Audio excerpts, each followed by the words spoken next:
Hi, I'm Elizabeth at A Literary Princess. If you are new here, welcome.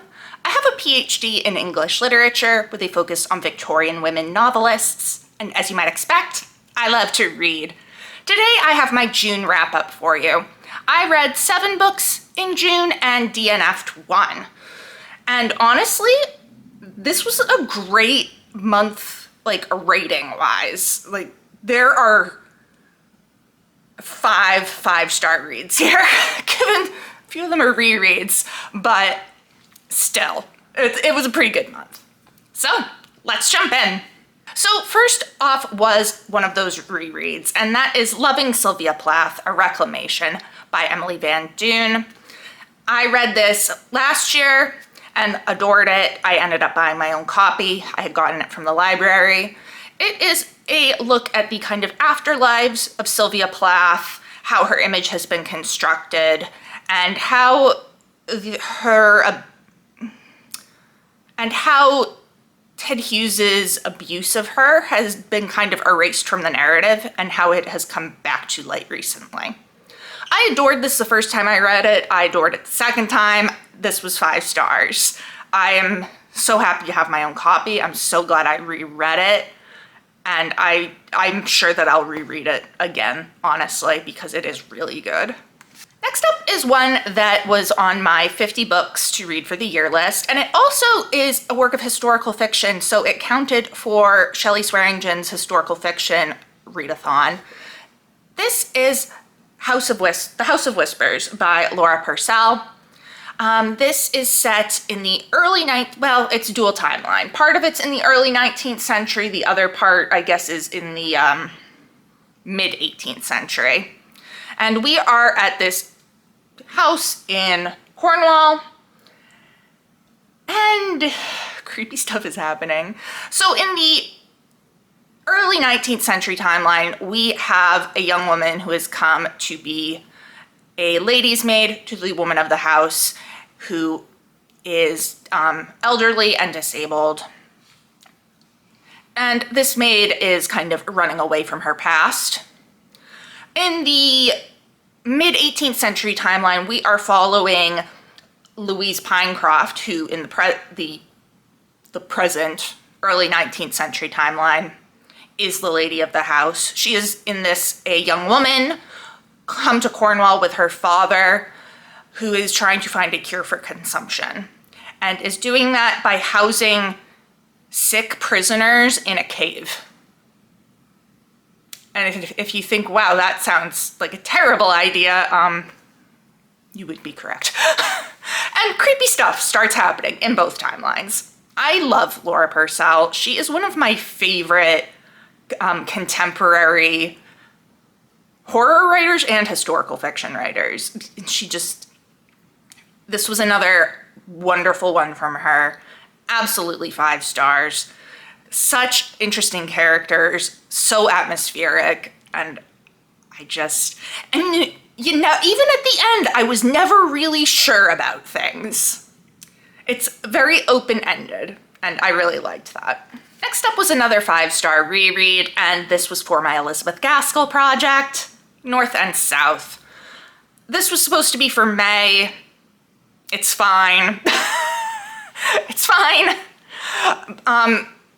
As I've said, this was a reread. I've reread it several times before and love it. It's my favorite Gaskell book, so naturally it was 5 stars. If you want to see a more in-depth conversation, I do have a whole video on it, though do be aware it contains spoilers. Continuing on with some more Victorian literature, we have one that I did as a buddy read with Katie from Books and Things. This is The Laurel Bush by Dinah Mullet-Craik. So I've been on a big Craik kick lately, and you'll see that in another book here. I read A Life for a Life in May and adored it. And so Katie and I decided to buddy read The Laurel Bush, which is just a very slim volume, and is, as I learned later, technically considered like what the Victorians would see as what we would call a young adult novel. We are following Fortune Williams, who is a young governess. She is in love with the tutor of the house. What's his name? Does it say on the back? Robert Roy? I want to say it's Robert Roy. It is Mr. Roy. I'm pretty sure it's Robert Roy.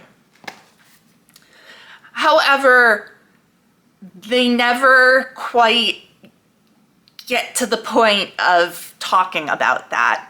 And he goes away to make his fortune, and years start passing. Craig is such an amazing writer. I loved this. And Katie also very much enjoyed it. And I think, I have not watched her June wrap up yet, but I did see she had posted it. We had such great discussions about this, and just Craig's beautiful writing, the way she writes about love, the way she writes about loneliness. I'm trying to see if I can just get... Also, the way she writes about gender at the time. What could she, only a woman, do or say or plan? Nothing. Women's business is to sit down and endure. Oh. Like, honestly, it's heartbreaking, but also just gorgeous. She went wearily back, weary at heart, but patient still. A love like hers, self-existent and sufficient to itself, is very patient, quite unlike the other and more common form of the passion. Not love, but a diseased craving to be loved, which creates 1,000 imaginary miseries and wrongs. Sharp was her pain, poor girl, but she was not angry, and after her first stab of disappointment, her courage rose. Like, it just... And this was how I felt about A Life for a Life too. I loved the way Craig depicts love. It's just so beautiful. I highly recommend this. This is a beautiful Victoria's Archives edition, which is one of, I think, currently 4 books by Craig that they have on their lists, although I am aware that there is another one coming very soon. I cannot recommend the Laurel Bush enough. It was great. And I never quite knew if we were going to end happily or tragically. And I kind of like that not knowing until the very end. Next is the last of the rereads. This is Ariel, the Restored Edition by Sylvia Plath. So after having read The Silent Woman by someone whose name I'm not remembering right now, Janet Malcolm?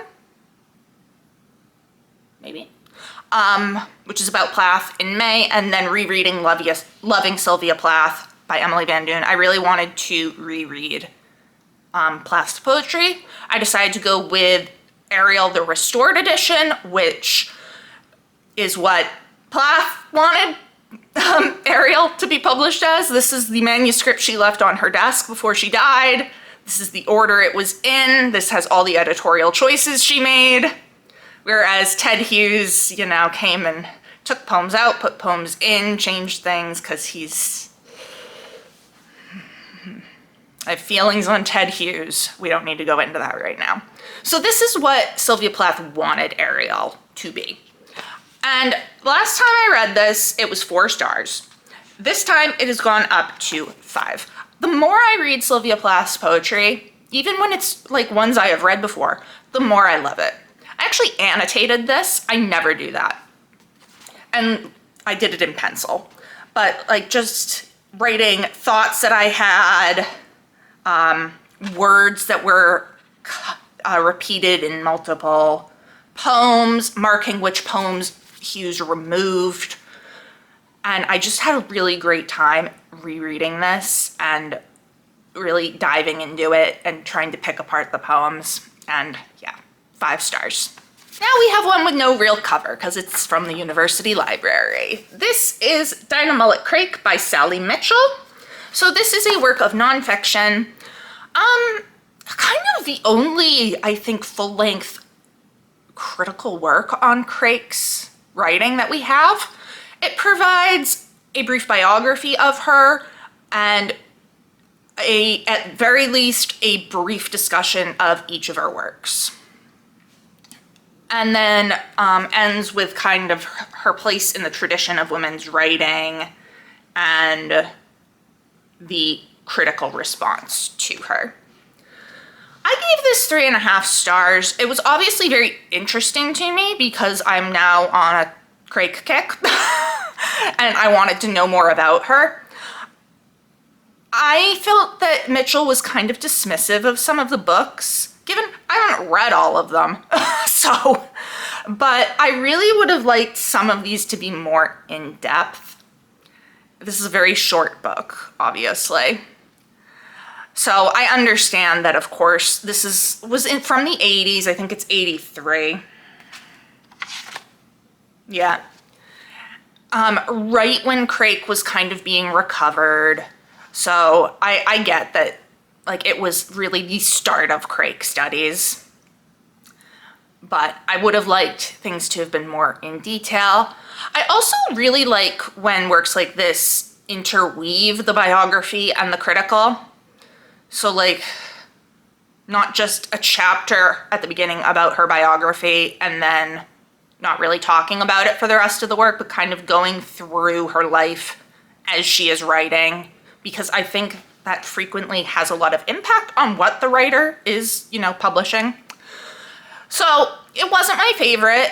And like I said, I did not always agree with the way she talked about Craik. I think she was kind of dismissive in many ways. However, the fact that we even have this book is, like, really important for Craik studies, and I'm happy that we have it. So I gave it 3.5 stars.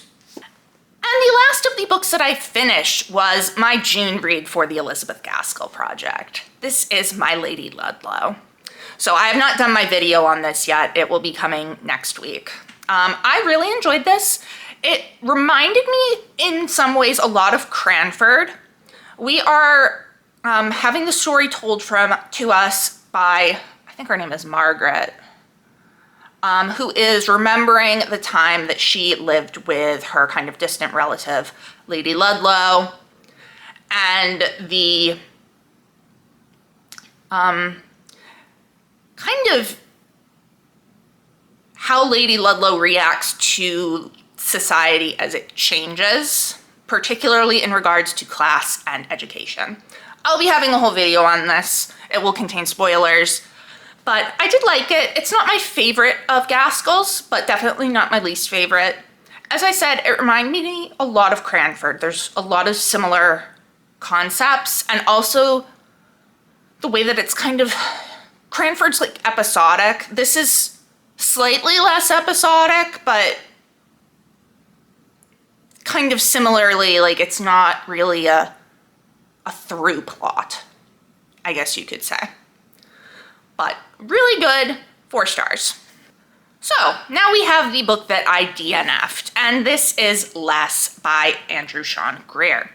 This was on my 50 books list, and I actually read the first chapter or so in a video I did on reading first chapters, and I had really enjoyed it. So I decided I would pick it up this month.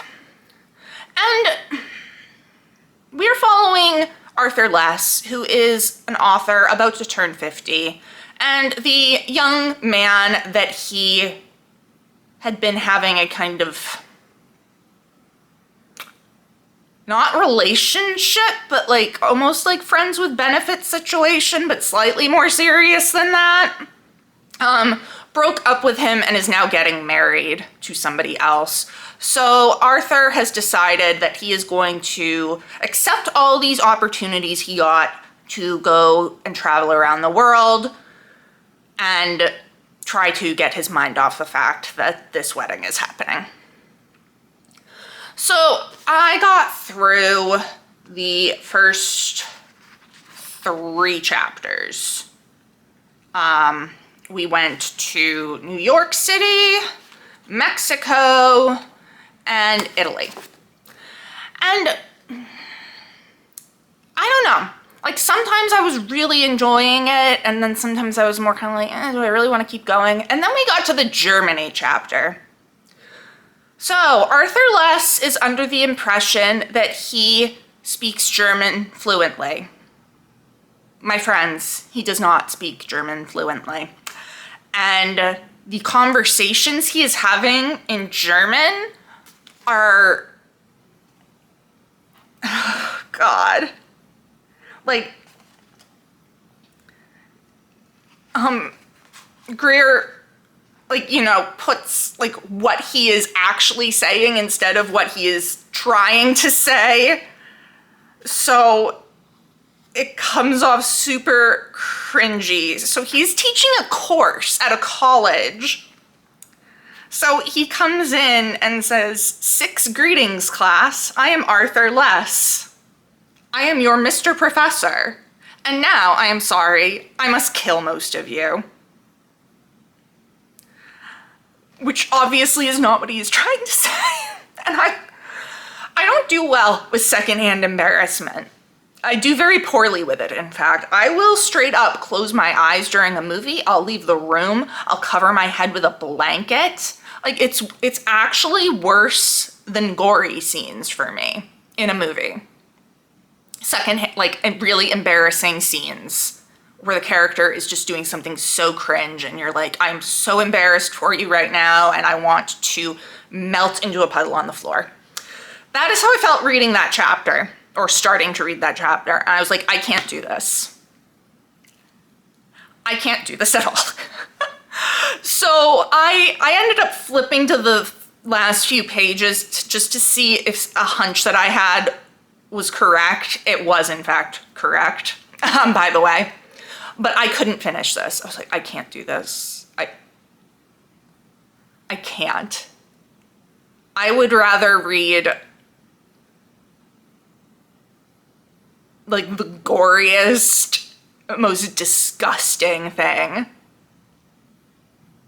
than experience this level of secondhand embarrassment. So I will be unhauling this. I couldn't do it. I couldn't do it. So that is my June wrap up. Let me know down in the comments, have you read any of these? What did you think of them? What did you read in the month of June? If you enjoyed this video, please don't forget to give it a thumbs up and subscribe to see more of my bookish content. It has been great chatting with you. I will see you soon. Bye.